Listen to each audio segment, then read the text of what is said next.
Capcom is really having a moment. And more people should be talking about it. So let's talk about it. Spot on. Positive news edition. Been a lot of doom and gloom in the industry recently. So we wanted to highlight the fact that Capcom kind of seems to be killing it. And there's no better time to do that. Like the Kunitsu-Gami, Path of the Goddess is out today. Evo this weekend. So there's a bunch of stuff with Street Fighter.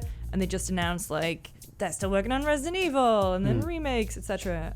Dead Rising. So felt like a good time. I think when I was younger I guess from Nintendo, Super Nintendo to PlayStation, almost end of PlayStation 2, Capcom were probably in my top 2 of publishers and developers, and they were on top of their game for so long that there was a period where they kind of downward trajectoried it a bit, and I think it coincided with like the change in the types of games that people played post Gears of War in a lot of ways. I think a lot of games became more Western styled, and they definitely have some games like that. For example, Dragon's Dogma feels like a Skyrim-esque take on that format, but they definitely had a kind of fall off of sorts. Yeah, I'm trying to think like maybe 10 years ago or something. It just felt like... Yeah. I feel like Lost Planet 3 might have been the kind of starting point of it going a bit weird, and also like various Resident Evil titles. But ever since they got Resident Evil 6 out,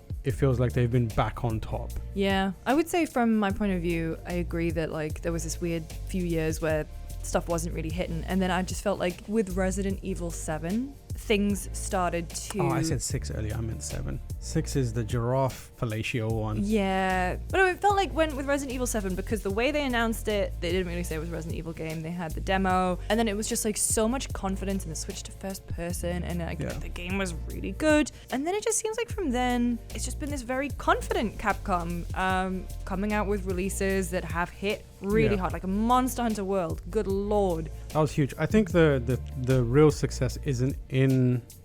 It's the confidence they have in their own business model, or the confidence they have in their own intention and the plan that they have, which is something that a lot of other developers I don't think have.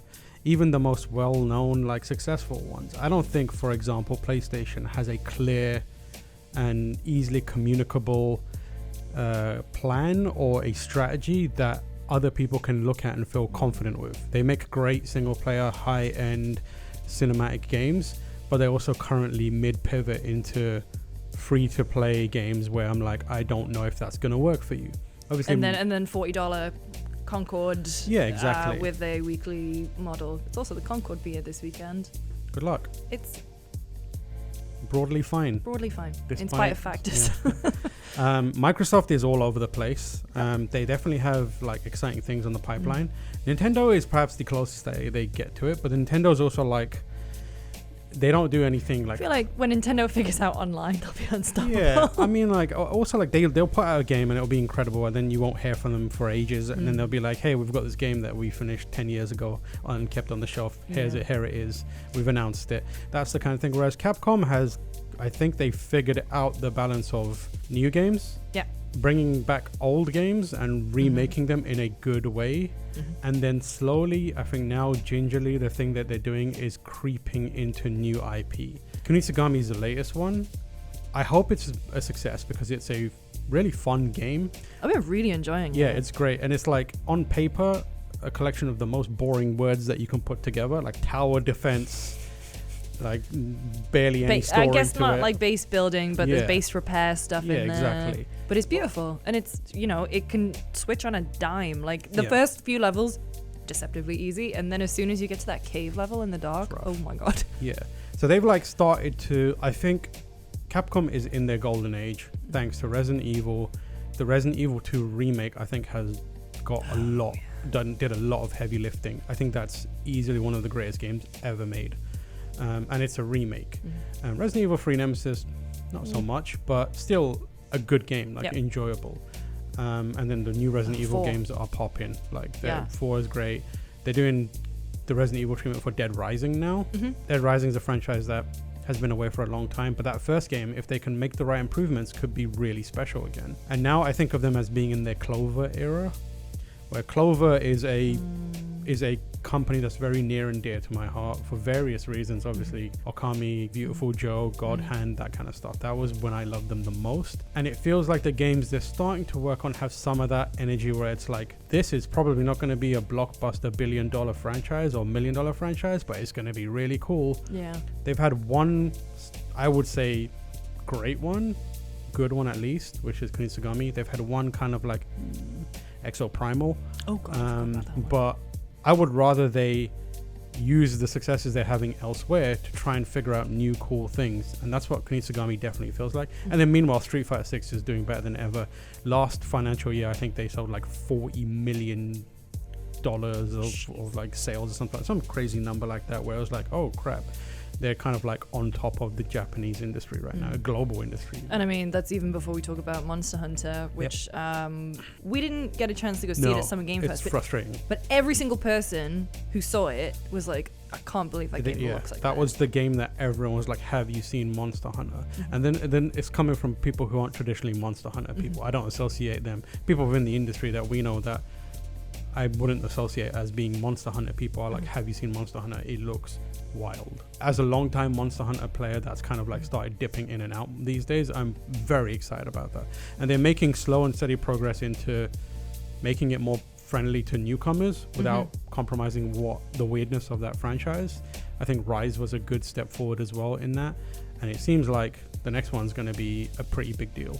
Yeah, I mean, I certainly can't wait to play it. And like, I got into The Last Monster Hunter a little bit, like we played it a little bit together, but I don't know. I'm looking for a big new experience like that. They're like, on top of Monster Hunter, they already confirmed they're making a new Resident Evil. There's been a lot of rumors about that game, but like that franchise is on an upward trajectory. Like even the last game was fantastic, I think. Has its quirks, but still an enjoyable game overall. For remake, incredible. I think they finally, I hope, got over doing like movies? the weird like multiplayer spin-off games that kept coming out. Oh, like the Resident Evil one? Yeah, that one where you could play as like all the bosses and stuff, and in a like multiplayer one. I can't even remember what it was called. I went to multiple preview events, but I think they're past that now. Hopefully, maybe they'll just keep it on mobile. The mobile area is the one area where it's like clearly isn't working, but I don't think the intent is to make significant financial gains off of an Apple version of a new Resident Evil game. And at the very least, they're positioning themselves to be more capable and ready for a future in which bigger games can be quickly moved onto those devices. So it's a success in some regards. Capcom is really killing it. They've got that Marvel vs. Capcom collection that just came out, which to my mind I think is testing the waters. Firstly, the fact that that's coming out felt impossible. The community had fully given up on that ever happening. Like, and Marvel vs. Capcom 2 coming out in any... what's his face? That video of him watching it. Max, Max has been going on about it for a while. Justin was like, we're back. So the fact that that's coming out and it's got a bunch of Marvel Capcom games is a pipe dream that has happened, which is crazy. So you think they're testing the water for another proper full-on Marvel vs. Capcom game. So if you have any interest in that, I would recommend buying it. I definitely will be buying multiple copies on as many. I was gonna say everyone's Christmas present. Everyone's Christmas present from me is going to be a game that they'll get absolutely destroyed the moment they go online with like infinite moves. But I think that's leading to that, because as having a Marvel again more popular than ever, Infinite was a mechanically fun game for me. Looked like absolute dog shit. I hope that they have a little more faith in it. Marvel's kind of in a position now where they're not so high that they can command like absolute perfection or like crazy money, but they're at a point where Capcom could come along and be like, we can make another good one of these, and that will be super beneficial, I hope. So yeah, good times for Capcom. Great job Capcom. Mr. Capcom. I'm Mrs. just Capcom, glad you haven't forgotten about Okami. Yeah, Okami's still there. Maybe one day. I mean, Okami got ported to everything at this point. Yeah, it's in Kunitsu-Gami. Yeah, you can get some Emmy stuff. Yeah, good. But anyway, we won't be back next week. We'll be back the week after. Next week we are going to San Diego Comic-Con. So make sure to check out GameSpot, Giant Bomb, Fandom. our socials, do whatever you want for all the cool stuff that's there. I'm not going to say exactly what's there in case I accidentally break embargo, but we are, like, there's Dragon Age stuff for sure. Yeah. So check it out. Thank you for watching. We'll see you in a couple weeks.